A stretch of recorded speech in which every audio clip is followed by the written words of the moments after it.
글로벌 비트 시간입니다.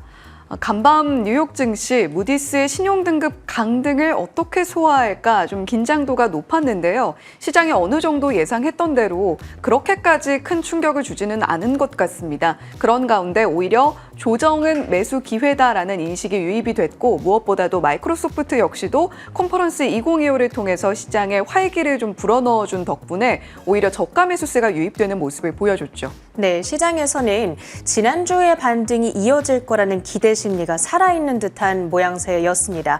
말씀 주신 대로 큰 충격은 없었는데요. 일단 자세한 마감 상황 확인해 보시죠. 3대 지수 모두 강보합권의 거래를 마쳤습니다. 유나이티드 헬스의 급등으로 인해서 다우지수가 상대적으로 탄력도가 좋았죠. 0.3%의 플러스권, 나스닥과 S&P 500 지수는 강보합 정도의 움직임이었습니다. 자, 그런데 장 초반에는 분위기가 좀 더 좋지 못했습니다. 국채금리가 급등을 하면서 하락으로 출발을 했었는데요. 이 신용등급이 강등되자 대표적인 안전자산으로 여겨지던 미국의 국채도 어쩌면 안전하지만은 않을 수도 있다. 이런 인식이 나타나면서 국채에 대한 매도세가 나타났고요. 이 국채 매도세가 심해지면 국채의 가격은 폭락하고 금리는 상승하게 되죠. 이 미국의 장기물 중심의 상승세가 나타났는데 30년물 금리의 경우에는 0.8%가량 오름세를 현재도 나타내고 있습니다. 장중 한때에는 이 수치가 5%를 뚫고 올라가면서 2023년 11월 이후 최고 수치를 가리키기도 했습니다. 지금은 다시 상승분을 소폭 반납하고 있고요. 다만 한 가지 우려 요인은 남아 있습니다. 이 무디스에서 이번에 미국의 신용등급을 내렸던 이유가 미국 정부의 부채 때문이잖아요. 그런데 어제 트럼프 대통령의 감세안이 하원을 통과했다라는 소식이 들려왔습니다.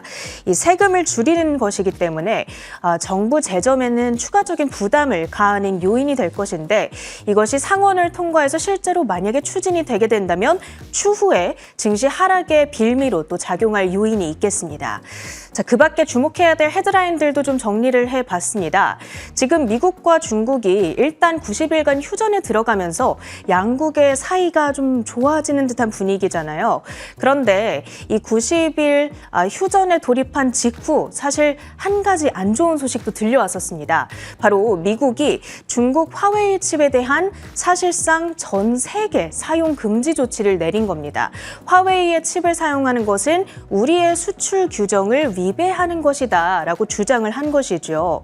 자, 그런데 미국의 이러한 조치에 대해서 중국 측에서는 이것이 제네바 회담을 훼손하는 것이다 라고 비난을 하면서 만약에 이러한 조치를 즉시 바로잡지 않는다면 중국은 단호한 조치를 취하겠다. 이렇게 밝힌 상황입니다. 지금 좋아지는 듯했던 양국의 분위기를 좀 갈라세울 수 있을 만한 요인으로 추후 작용할 수 있을 테니까요. 이 소식에 대한 뉴스도 팔로우해 보실 필요가 있겠습니다. 그리고 간밤 트럼프 대통령과 러시아의 푸틴 대통령 2시간가량의 전화통화를 가졌습니다. 휴전 협상을 즉시 시작했고 훌륭한 대화였다라고 트럼프 대통령은 평가를 했는데요. 어제 국내 증시에서 일부 재건주들이 좀 움직임을 보였거든요. 오늘 조금 더 뚜렷한 소식이 들려왔으니까 추가적인 시세를 내줄 수 있을지 지켜보셔야겠습니다. 히트맵을 열어서 전반적인 섹터별 분위기 확인해 보시죠. 국채금리가 오르다 보니까 금리 상승의 부담을 가장 크게 안아가는 일부 기술주 중심의 하락세가 두드러졌습니다. 팔란티어와 테슬라가 2%대의 하락으로 이 증시에 가장 크게 압박을 넣었고요. 애플의 주가 역시 1.2%의 마이너스권 가리키고 있습니다. 엔비디아의 경우에는 사실 장중한 때 2%대 밀리는 순간도 있었습니다만 그 낙폭을 전부 되돌리면서 마무리가 됐습니다. 컴퓨텍스에서 젠슨왕 CEO가 했던 발언들 소화를 하면서 마무리가 된 것 같은데 이 연설 내용 저희가 뒤에서 정리를 해볼 거고요. 그런가 하면 유나이티드 헬스 그룹의 주가가 특이한 움직임을 계속 보여주고 있죠. 지난주에 이틀 동안 두 자릿수 급락을 한 이후에 지금은 또 이틀 연속의 급반등에 나서고 있습니다. 가이던스 지연, CEO 사임, 법무부 조사 여러 가지 악재들이 겹쳐지고 있는 상황인데 향후에 이후에 또 주가가 어떤 움직임을 보이는지 지켜보셔야겠고요. 주요 종목들 이슈 묶어서 확인해 봅니다. 자, 먼저 엔비디아입니다. 말씀드린 대로 젠슨항 CEO가 대만 최대 IT 전시회입니다. 컴퓨텍스에서 기조연설을 어제 가졌는데요. 영상 함께 보시죠. And so today, we're announcing something very special. We're announcing NVIDIA NVLink Fusion. NVLink Fusion is so that you can build semi-custom AI infrastructure. Well, Taiwan doesn't just build supercomputers for the world. Today, I'm very happy to announce that we're also building AI for Taiwan. And so today we're announcing that Foxconn, Taiwan, the Taiwanese government, NVIDIA, TSMC, we're going to build the first giant AI supercomputer here for the AI infrastructure and the AI ecosystem of Taiwan. Thank you. 가장 큰 핵심은 NVLink 퓨전 시스템의 공개였습니다. AI 서버 플랫폼을 앞으로는 개방하겠다라는 건데요. 엔비디아는 그동안 자체적으로 만든 CPU, GPU, 거기다가 네트워크 장비가 통합된 독자적인 AI 서버 렉만을 제공해 왔습니다. 그런데 이제부터는 고객들이 자체 CPU나 AI 칩을 자사의 서버에 탑재할 수 있도록 허용하겠다라는 겁니다. 이제 그동안 엔비디아 플랫폼을 못 썼던 기업들도 자사의 CPU와 엔비디아의 플랫폼을 혼용해서 사용할 수 있게 되는 겁니다. 그 가운데 대표적인 하나의 고객사가 바로 퀄컴이 될 것으로 보입니다. 이 퀄컴 역시도 컴퓨텍스 전시회에 참석을 했습니다. 이 자리에서 중요한 발표가 한 가지 나왔는데 데이터 센터용 CPU 시장에 다시 진출하겠다고 밝힌 겁니다. 엔비디아의 AI 칩과 연결되는 데이터 센터용 CPU 개발에 착수하겠다는 발표가 있었고요. 이제 이렇듯 기존의 엔비디아 플랫폼을 못 쓰던 기업들도 앞으로는 사용을 할 수 있게 된다라는 의미이기 때문에 엔비디아의 시장 확대에 기여할 것으로 전망이 나오고 있습니다. 이 부분이 오늘 엔비디아가 주가 낙폭을 되돌릴 수 있었던 이유로 꼽아볼 수 있을 것 같습니다. 자, 종가 상황 좀 확인해 보겠습니다. 일단 엔비디아, 그 다음에 퀄컴 순서로 한번 보시죠. 자, 먼저 엔비디아는 0.13%의 플러스권에서 마감을 지었고요. 135달러 선의 거래를 마치고 있습니다. 주중 기준으로는 4.34% 플러스권 지켜내고 있고요. 다음으로는 퀄컴도 확인해 보시죠. 0.8%의 플러스권입니다. 일주일 동안 오름세 잘 유지를 해가고 있고요. 153달러 선에 오늘 종가를 형성합니다. 다음으로는 마이크로소프트 뉴스도 확인해 보시죠. 이 자사의 클라우드 서비스 애저에 일론 머스크가 만든 AI 챗봇 그록을 탑재하겠다라는 이 신기한 발표가 있었습니다. 머스크가 공개를 했던 당시에 지구상에서 가장 똑똑한 AI라고 소개를 했었거든요. 이 마이크로소프트는 원래 오픈 AI와 파트너십을 구축하고 있었잖아요. 그러니까 갑자기 그록과 손을 잡는다? 이 부분이 좀 의아하게 느껴지실 수 있습니다.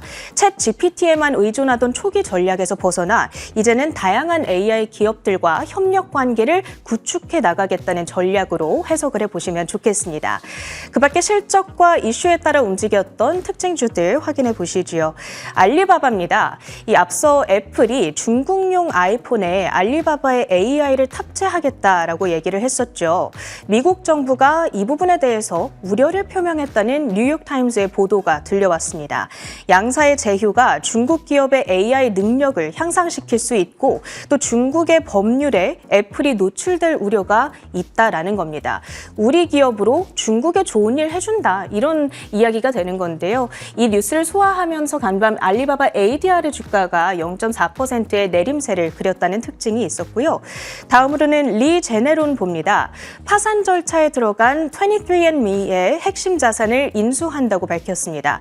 이 23andMe는 유전체 분석 기업인데요. 이번에 인수하는 자산으로는 유전체 분석 서비스 그리고 연구 사업부 등이 포함됩니다. 인수 액수는 2억 5,600만 달러가 되겠고요. 리 제네로는 사실 초반에는 이 소식에 이 상승 출발을 했었고 장중에 변동성을 보이다가 결국에는 강보합권에서 거래를 마치고 있습니다. 주가 600달러 선 터치를 눈앞에 두고 있습니다. 다음으로는 베스앤바디웍스 확인해 보시죠. 이 CEO를 특별한 사유 밝히지 않고 사퇴한다, 교체한다라고 보도를 전했습니다. 그 대신에 나이키 이사를 지내던 다니엘 히프가 신임 CEO로 선임이 됐고요. 이 주가의 경우에는 관세 관련한 불확실성으로 인해서 오늘 하락한 것으로 보여집니다. 0.53% 내림세 그렸고요. 마지막으로 월가 아이비들의 투자 의견에 따라 움직였던 종목들까지 보겠습니다. 디지털 리얼티 뱅크 오브 아메리카에서 의견이 나왔습니다. 올해 최고의 AI 데이터 센터 투자처다라는 의견인데요. AI 수요의 폭발적인 증가와 확대, 그 수혜를 효과적으로 흡수하고 있다라고 얘기를 합니다. 특히 2025년에는 그 수요가 실적에 반영되면서 주가 재평가 가능성이 있다라는 평가고요. 오늘 주가는 0.4%대의 오름세를 그렸습니다. 현재 찾아보니까 월가의 목표 주가 컨센서스는 185달러대에 형성이 되어 있습니다. 마지막으로는 온라인 법률 서비스 플랫폼이죠. 리걸줌까지 확인해 봅니다. JP 모건에서 의견이 나왔고요. 이 장기적인 실적 개선이 기대된다라는 건데 이제 온라인으로 법률 자문을 구하려는 사람들이 늘어나면서 그것이 2026년부터는 본격적으로 매출 성장에 기여할 거라는 평가 들려오고 있습니다. 목표 주가 12달러로 높여 잡았습니다. 지금 주가 대비했을 때 29% 정도의 상승 여력 내다보고 있습니다. 특징주 모두 체크해봤고요. 주요 외신 헤드라인들 이어갑니다. 네, 무디스 신용등급 강등 이슈가 어쨌거나 시장에서 계속해서 흘러나오곤 있는데 일단 시장에 직접적인 충격은 가하지 않았던 간밤이었습니다. 미국 국채 시장이 조금 흔들리기는 했죠. 신용등급 강등의 중장기물의 급락세가 있었고요. 베어 스티프닝 발생하는 모습 포착이 됐습니다. 이 안에서 우리는 투자 포인트 어떻게 찾아보면 좋을지 잠시 후에 조금 더 자세하게 짚어보겠고요. 무디스는 JP모건이나 뱅크 오브 아메리카 같은 미국의 주요 대형은행의 예금 등급도 하향 조정을 했는데 국가 신용등급 강등 후속 조치로 풀이가 되고 있습니다. 레이 달리오 미국의 부채 위험이 무디스가 평가하고 있는 것보다 더 크다라는 이야기를 했는데 트럼프 대통령 현재 대규모 감세 정책 연장을 추진하고 있다라는 소식 들려오고 있죠. 하원에서 통과가 되는 모습을 또 간밤에 보여줬는데 지금 미국이 부채가 계속해서 늘어난다라고 한다면 신용등급에 계속해서 적신호가 켜지는 것은 분명해 보이기는 합니다. 자, 경기 데이터도 살펴보시죠. 4월 경기 선행지수가 전월 대비 1% 내림세를 나타냈습니다. 5개월 연속 하락세인데 이러한 현상을 연준에선 어떻게 바라보고 있을지도 살펴보시죠. 국제 금값은 미국의 신용등급 강등 여파로 인해서 1.5% 상승이 나오면서 최근에 하락세를 일부 조정을 하면서 되돌리는 모습도 나타내고 있었죠. 자, 이렇게 전반적인 미국 시장은 계속해서 신용등급 강등에 대한 이야기가 나오고 있습니다만 상세한 경기 데이터들 먼저 짚어보겠습니다.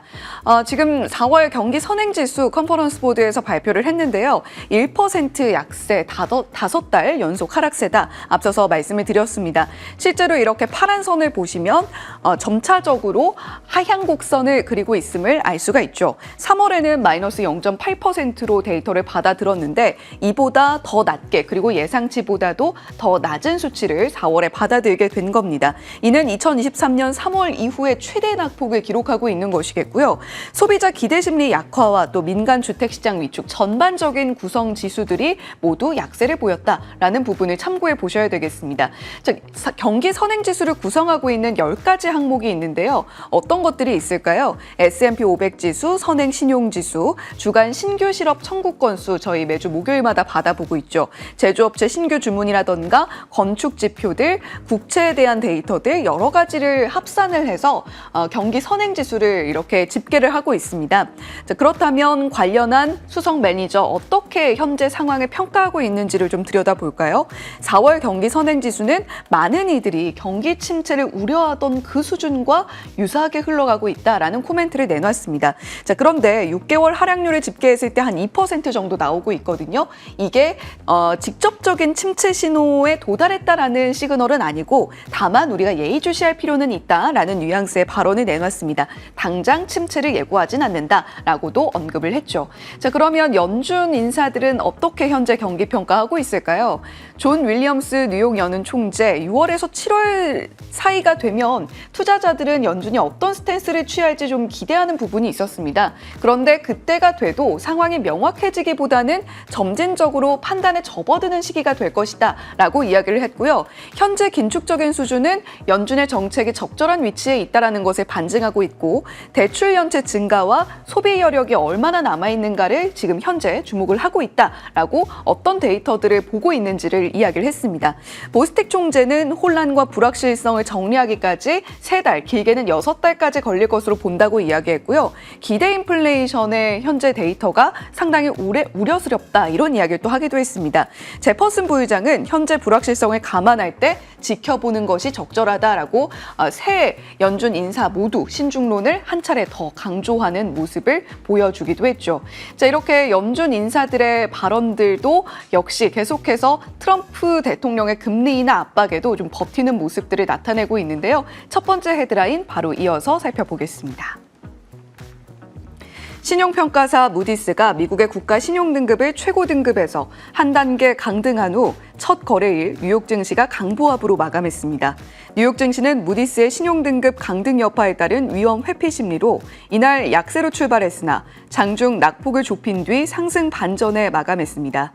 S&P 500 지수는 이날 상승으로 6거래일 연속 상승세를 지속했습니다.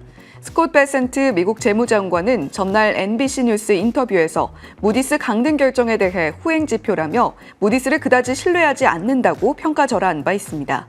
스파르탄 캐피털 증권의 피터 카딜로 이코노미스트는 무디스의 강등 조치는 사실상 상징적인 의미가 더 컸다며 전반적으로 시장은 무디스 발표에 크게 반응하지 않는 모습이라고 말했습니다.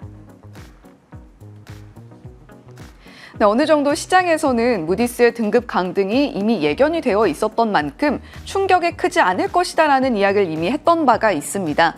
자, 지금 S&P 500 지수의 회복세를 들여다보면 이전의 숫자를 거의 회복을 해 나가고 있는 듯한 분위기고요. 오히려 하락이 새로운 매수 기회가 되지 않겠느냐는 이야기도 흘러나오고 있습니다. BMO 캐피탈에서는 투자자 움직임은 사실상 무디스의 결정을 신뢰하지 않고 후행 지표에 불과하다는 베센트의 발언에 힘을 실어주는 모습으로 나타났다라고 평가를 했고요.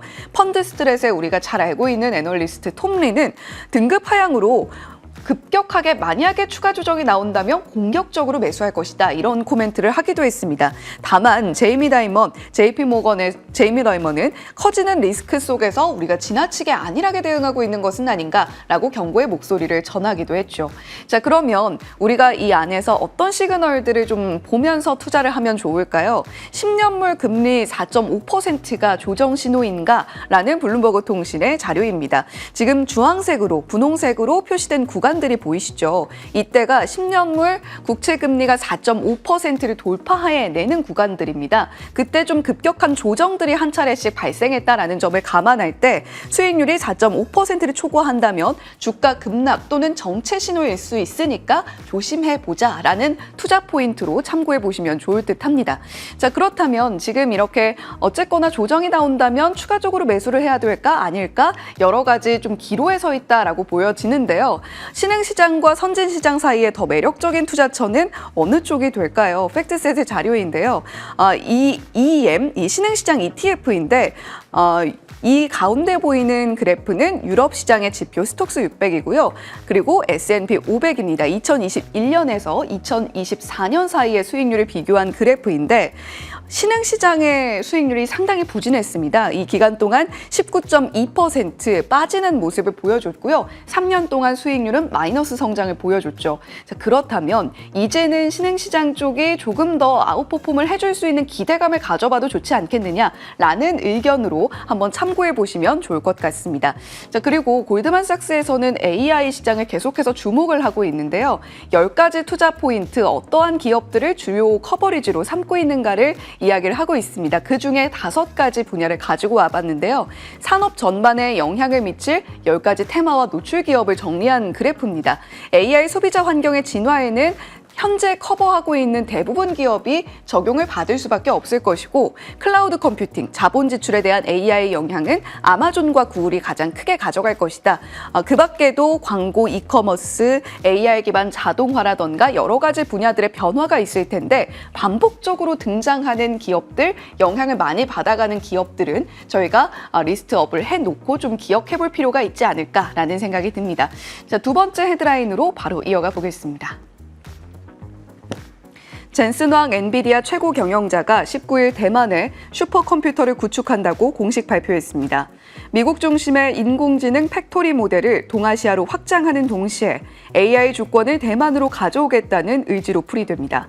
황 CEO는 이날 오전 대만 타이베이 뮤직센터에서 열린 컴퓨텍스 2025 기조연설에서 폭스콘, 대만 정부, TSMC와 함께 대만 최초의 대형 AI 슈퍼컴퓨터를 구축할 것이라며 이는 대만의 AI 인프라와 생태계를 위한 것이라고 말했습니다.